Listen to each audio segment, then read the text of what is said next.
만약 조선시대에 저작권이 있었다면 가장 비싼 로열티를 받았을 시인은 누구였을까요?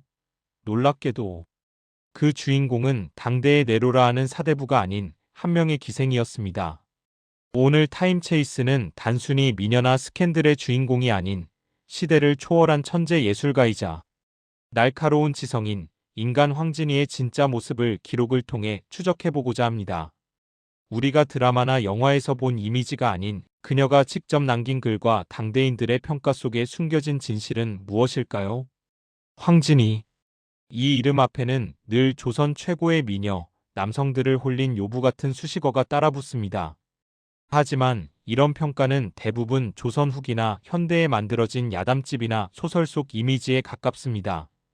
정작 황진이가 활동했던 16세기 중종 시대의 기록 속 그녀는 사뭇 다른 모습으로 그려집니다. 먼저 그녀의 신분, 기생에 대해 정확히 짚고 넘어가야 합니다. 조선시대 기생은 단순한 유흥업 종사자가 아니었습니다.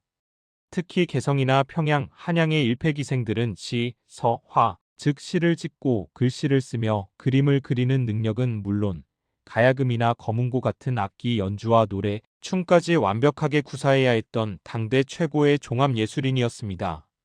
오늘날로 치면 혹독한 트레이닝을 거쳐 데뷔한 최정상급 아티스트와 같았죠.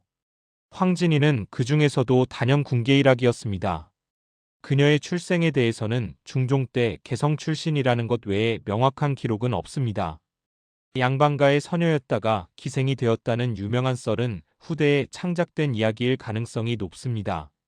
중요한 것은 그녀가 어떤 출신이었든 자신의 재능과 지성만으로 당대 최고의 지성인들과 어깨를 나란히 했다는 사실입니다.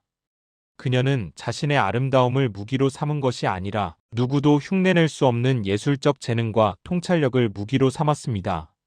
자, 그럼 지금부터 황진이라는 신화의 껍질을 벗기고 그녀가 남긴 실제 작품과 기록 속으로 들어가 보겠습니다. 황진이의 진가를 확인하는 가장 확실한 방법은 그녀가 남긴 시조와 한시를 직접 들여다보는 것입니다. 그녀의 작품들은 조선시대 시가 문학의 정수로 꼽히며 청구영원, 해동가요 같은 공식적인 시조집에 당당히 실려 있습니다. 첫 번째 핵심 포인트, 바로 언어의 마술사로서의 면모입니다. 너무나도 유명한 시조, 청산리 벽계수야 수의감을 자랑 마라를 볼까요? 청산리 벽계수야 수의감을 자랑 마라. 일도 창해하면 다시 오기 어려우니 명월이 만공산하니 쉬어간들 어떠리. 표면적으로는 푸른 계곡물아 빨리 흘러간다고 자랑 마라. 바다에 가면 돌아오기 어려우니 밝은 달이 떴을 때 쉬어가라는 아름다운 자연시입니다.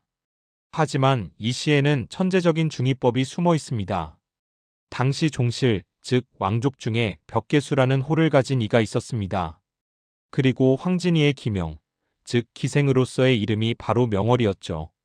이 시는 단순히 자연을 노래한 것이 아니라 자신 앞에서 고고한 척하는 왕족, 벽계수를 향해 나와 함께 이 밤을 즐기는 게 어떻겠냐고 유혹하는 대담하고 위트 넘치는 언어유희였던 겁니다. 당시 엄격한 신분사회에서 기생이 왕족을 상대로 이런 지적인 농담을 던질 수 있었다는 것 자체가 그녀의 배포와 재능이 어느 정도였는지를 보여주는 대목입니다. 두 번째 핵심 포인트는 당대 최고의 석학들과의 지적 교류입니다. 황진이는 단순한 연애 상대가 아니라 학문과 사상을 논하는 파트너를 원했습니다. 대표적인 인물이 바로 당대 최고의 성리학자 중 한 명인 화담 서경덕입니다. 여러 야사에 따르면 황진이는 서경덕의 높은 학문과 인품을 시험하고 싶어 그를 유혹했다고 전해집니다. 하지만 서경덕은 미동조차 하지 않았고 이에 황진이는 감복하여 그를 스승으로 모시고 평생 교류했다고 하죠. 이 일화의 사실 여부를 떠나 중요한 것은 황진이가 서경덕이라는 당대 최고의 지성과 교류한 인물로 기록되었다는 점입니다. 그녀의 지적 수준이 그와 대화가 가능한 레벨이었음을 당대 사람들이 인정한 것입니다. 또 다른 인물로 30년 면벽수도로 유명했던 지족선사 이야기도 있습니다.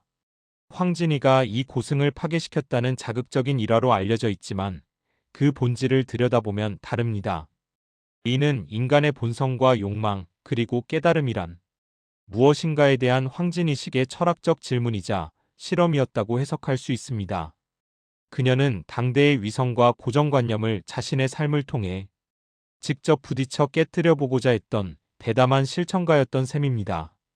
여러분이라면 당대의 가장 존경받는 지성인 앞에서 이렇게 당당하게 자신을 드러내고 그들의 권위에 도전할 수 있었을까요? 댓글로 여러분의 생각을 들려주세요. 그녀의 행동은 단순한 도발이었을까요? 아니면 진리를 향한 구도자의 모습이었을까요? 황진이의 삶은 그 자체가 하나의 거대한 예술 작품이었습니다. 그녀는 기생이라는 사회적 제약 속에서 오히려 가장 자유로운 영혼을 가졌던 인물입니다. 그녀의 파격적인 행보는 단순히 튀는 행동이 아니었습니다.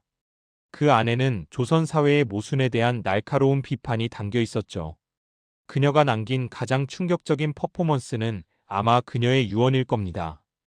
허균이 쓴 성홍지소록에 따르면 황진이는 나는 곡조도 잘하고 시에도 능했지만 나의 아름다운 얼굴 때문에 사람들이 나의 재주를 칭찬하지 않았다. 내가 죽으면 길가에 묻어 세상의 남성들이 내 몸을 밟고 지나가게 하여 그들의 위선을 경계하게 하라는 취지의 유언을 남겼다고 합니다. 혹은 다른 기록에서는 생전에 남성들을 즐겁게 해주었으니 죽어서는 무짐승들의 배를 채워주겠다며 관을 쓰지 말고 묻어달라고 했다고도 전해집니다. 이 유언은 정말 섬뜩할 정도로 강렬합니다.